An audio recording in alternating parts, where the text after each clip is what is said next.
Voilà, on va continuer cette fois-ci de parler toujours de la marche, mais avec un autre invité, M. Médard Kankolongo. Je vois être agité par rapport à cette marche du 13.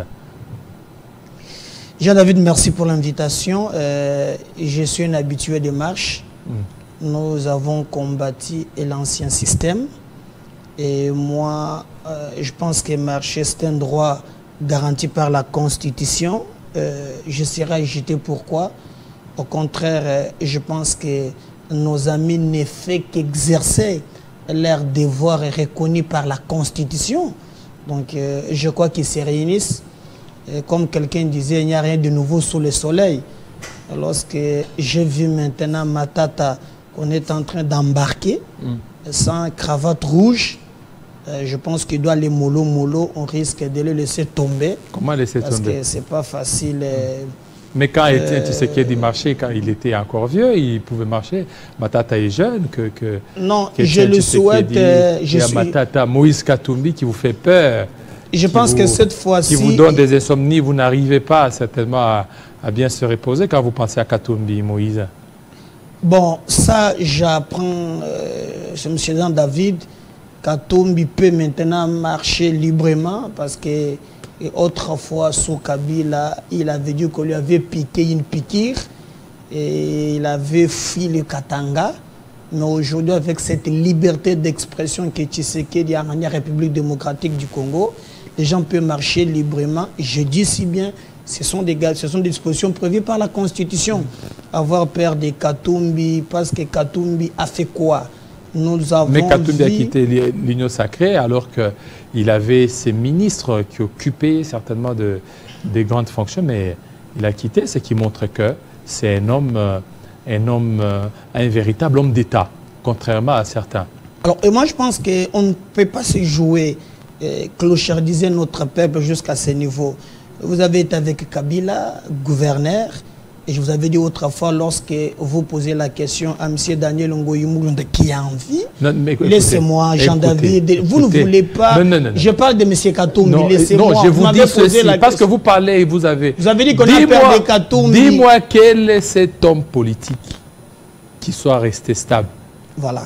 À part Joseph Kabila et Martin Fayoul. Voilà, je ne vais pas tomber dans le piège. Alors, lorsque vous questionnez Ngoyimou Lunda, il te dira que le monsieur a eu cette opportunité à l'époque où il a dilapidé nos minéraux qu'on pouvait exploiter pendant 40 ans, Katumbi les a exploités dans 2 ans.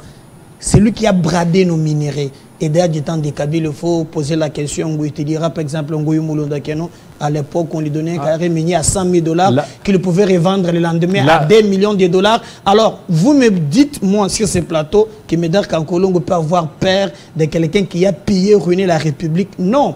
Le plus important aujourd'hui, il est dans l'opposition avec cette politique de victimisation.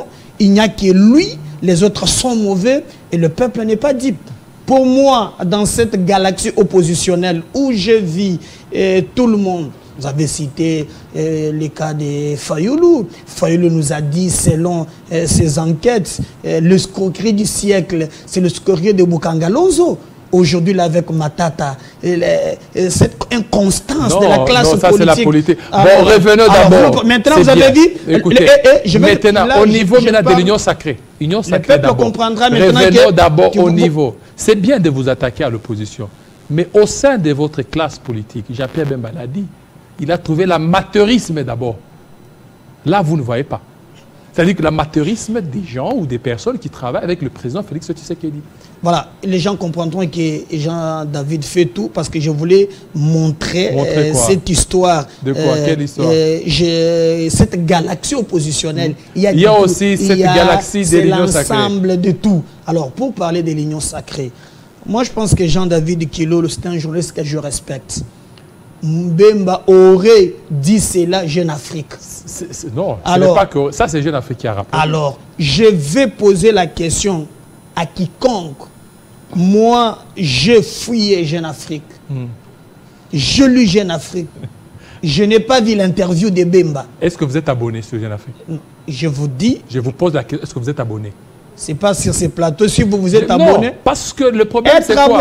Vous aviez fouillé. Est-ce que vous... Parce que c'est réservé aux abonnés. Non. C'est réservé aux abonnés, cet article. Je suis un abonné. J'ai vu un ami, M. Marcel Nziakaou, qui aurait en train de... Bemba n'a jamais tenu interview. Il n'y a pas d'interview de Bemba sur Jeune Afrique. Ça, je peux vous le confirmer. Il y a des téléspectateurs qui nous suivent. Je vous dis et je confirme. Je mets quiconque en défi, même Jean-David Kilolo. On va m'envoyer cet article-là en entièreté. Je vais vous l'envoyer. Et si vous me je vous envoie après même l'émission. Là, je confirme, vous aurez 1000 $. Donc, Bemba n'a jamais tenu. Je te dis, si vous me donnez l'interview de Bemba, c'est Jeune Afrique. Stani Boujakira, il a publié et il a tweeté, donc c'est faux. Je respecte Boujakira, un grand journaliste de mon pays. Vous avez dit, c'est le réseau katumbiste. Vous voyez? Qui est en train de mentir. Je mets Jean-David Kilolo au défi. Je mets tout le monde. Donc, vous me donnez, je vous dis, vous me donnez l'interview de Bemba sur Jeune Afrique, je vous donne 1000 $. Donc Bemba n'a jamais tenu une telle interview. Vous savez, je t'ai toujours dit, les faits sont sacrés. Les commentateurs. Jean-David, présente-moi l'interview de Bemba sur Jeune Afrique. Ça, c'est une façon de vouloir diviser l'union sacrée. Les gens ont compris aujourd'hui avec ce que Bemba fait. Bemba est déterminé dans la vie du président de la République. Il devient rapporteur de l'armée alors qu'il est ministre de Défense. Je vous dis, tout est en train de mettre en place. Les gens ont compris qu'avec la politique mise en place par Jean-Pierre Bemba, avec les de M. Tshisekedi... C'est quoi cette politique? Ah, vous allez voir bientôt. C'est quoi cette politique? Il faut en finir avec le M23. Avec l'arrivée des troupes là de la SADC. Laissez-moi aller, vous m'avez posé des questions. Il y a un plan stratégique. Comment mettre fin à ces groupes armés? Comment finir avec, aux multinationales qui pensent qu'ils peuvent utiliser nos compatriotes pour piller nos minéraux? Ces plans qui est la vision du président de la République, alors nos ennemis, les multinationales, cette opposition en manque de stratégie veut maintenant dissimuler les mensonges partout. Il n'y a jamais eu d'interview de Bemba sur Jeune Afrique. Donc il n'y a jamais eu. Il n'y en a pas. Voilà, au niveau de l'Union sacrée, c'est quoi les relations entre l'AFDC et l'UDPS? Au niveau de Tanganyika, la gouverneure vient d'être... Donc, elle a été déchue aujourd'hui, la gouverneure. Elle est de l'UDPS. Et le président de l'Assemblée provinciale est de l'AFDC. Alors, le ministre, le VPM, le VPM Peter Kazadi, aurait demandé à ce que le président de l'Assemblée provinciale vienne ici à Kinshasa. Il y a eu une certaine résistance.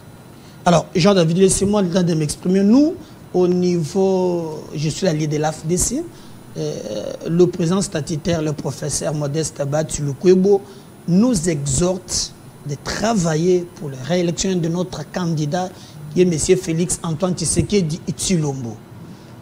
Je ne vais pas ici me mêler, parce que lorsque vous parlez de l'Assemblée provinciale du gouverneur, cela n'engage pas l'union sacrée. Il y a le fonctionnement normal des institutions.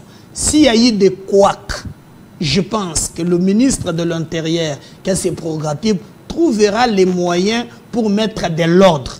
Mais il n'y a pas de problème entre l'UDPS et l'AFDC. Il n'y a pas de problème. Non, d'ailleurs, vous avez vu aussi qui voit avec Théo Ngouabidji, qui était de l'AFDC, qui se plonge dans des détournements. Et d'ailleurs, je vous avais dit autrefois qu'il même... Il est là maintenant, il est devenu le chouchou. Laissez-moi, il y a même des enquêtes de l'IGF que M. Lingeti n'avait pas publiées. Nous avons dit au niveau de l'AFDC, comme vous ne voulez pas gérer correctement, nous vous retirons notre confiance. Et depuis lors, tout ce que M. Ngouabidji fait n'engage pas le regroupement politique AFDC allié. Et j'aurais entendu les amis cocter nuitamment pour dire ce que le député fait, c'est M. Batino. Alors que quand ce député... Et vous êtes trop frustré là déjà. Frustré. L'AFDC est frustré. L'AFDC, on l'a privé de son portefeuille, le ministère de l'économie. L'AFDC, on l'a privé de son gouverneur au niveau du Sud Kivu. L'AFDC, alors qu'il était dans les beaux draps, maintenant actuellement, avec l'arrivée des Bemba, l'arrivée des Vital Kamere, l'AFDC est en train de s'amoindrir. Alors, vous savez, s'il y a des hommes d'État, je pense que le professeur Bati, c'est un homme d'État. moi personnellement, j'ai toujours dit, nous ne devons pas travailler pour des positionnements personnels. Certes, il y a de l'injustice, parce que lorsque vous regardez le poids politique de l'AFDC et ce que nous avons aujourd'hui, c'est injuste. Mais est-ce que nous allons rester là pour réclamer des postes? Non, nous avançons, nous nous projetons déjà en 2023. Nos amis pensent qu'en voulant nous ravir le poste qui est des droits, ils vont nous décourager à ne pas soutenir M. Tshisekedi. Non, je vous rappelle que Bahati Lukwebo est parmi ces gens qui ont crié au président de la République au moment où le FCC menaçait le président. Il a été nommé informateur, c'est pas à cause des postes qui sera frustré pour accompagner M. Tshisekedi. Non, je peux vous rassurer, M. David Kilolo, ceux qui se disent, ce sont des gens en manque de positionnement qui veulent se greffer sur Bahati pour sa santé politique. Mais nous travaillons pour faire réélire notre champion qui est M. Tshisekedi en 2023. Avec quel bilan? Le bilan est là, je peux briefer directement. Lorsque vous avez vu Elenguessa, lorsque vous regardez par exemple un enseignant qui vous touche 100 000, qui vous touche 350 000, vous me parlez maintenant des taux. Oui, alors, oui, vous prenez par exemple un militaire qui te touchait par exemple 100 000, lorsque vous voyez la gratuité de l'enseignement, laissez-moi, vous voulez le bilan. De 25. Jean-David a peur du bilan. Il pensait qu'on n'a pas de bilan présenté. Vous avez vu Mama Yembo? Non, parlez pas. Vous n'avez rien vu maintenant. Vous avez vu Mama Yambou? Vous avez vu Linikin? Vous avez visité Lupen? Il y a quoi là-bas? Ah, oh là là. Non, il y a quoi? Oh là là là là. Mais vous aurez l'idée que vous êtes à Paris. Et les étudiants paient étudiants dans des conditions acceptables. Aujourd'hui, moi, je pense que beaucoup reste à faire. Et nous avons la situation sécuritaire. Nous avons hérité cette histoire. Et aujourd'hui, nous faisons des efforts. Écoutez, Jean-David, dans ces pays, on s'est réveillé chaque jour avec on vient de suivre, regardez les députés nationaux Mouindo. Lui, il est l'élu de là. Il a fait un bilan macabre pour dire que vous avez lamentablement échoué sur le plan sécuritaire. Là, si je ne vous respecte pas, je pensais que j'étais un journaliste qui déforme l'information. Et moi, je peux vous dire... Mais vous avez suivi. Et Jean-David, lorsque nous quittons du contexte, nous tombons dans le prétexte. Nous avons hérité ces pays. Quel était l'état sécuritaire? Il n'y avait pas de M23. Voilà. Il n'y avait pas d'M23, une armée structurée. Alors, je réponds. Il y avait d'M23. Parce que après, laissez-moi, il y a eu un accord signé lorsqu'on a dit qu'il y a eu la victoire de l'armée en 2013 au niveau de l'Ouganda. Je peux vous dire que l'M23 a commencé à réclamer. D'ailleurs, cet accord était diabolique. Est-ce que vous avez trouvé les M23? Je vous dis, les M23 existent sur papier. Laissez-moi, j'ai les documents signés par le gouvernement de Kinshasa. Il y avait l'M23. Vous avez trouvé l'M23? Oui, on a trouvé l'M23. Vous avez trouvé M23? Oui, je l'ai trouvé. Est-ce qu'il y avait une armée structurée, oui ou non? Structurée sur papier, oui. Ah, sur papier, mais infiltrée. Mais le chef de l'État, écoutez, donc là, vous contredisez le chef de l'État. Il a dit ceci, que d'ailleurs l'M23 les gens comprendront que je ne développe pas mes idées. Vous parlez, posez-moi des questions, mais laissez-moi répondre. Écoutez, vous avez trouvé, le chef d'État a dit qu'il a trouvé une armée structurée, et en plus, l'M23 a été défait, ça c'est le même qui a dit. Voilà, et je réponds.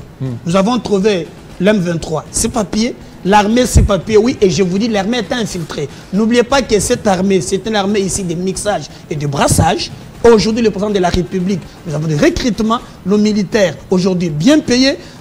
Au niveau de l'Assemblée, nous avons surtout là, c'est la programmation militaire, et nous dotons aujourd'hui notre armée le 10% du budget national. C'est ce qu'il dit. Je peux vous dire, nous reviendrons en décembre pour le bilan. Merci, et nous avons quelque chose à présenter aux Congolais. Vous avez compris qu'avec lui, ça a toujours été chaud sous les plateaux. Tout de suite, ça sera Grâce à Lambo qui est déjà là, en place pour la grande édition des 19h, 20h au niveau de Bunagana. Restez branchés sur Télé 50. À très bientôt.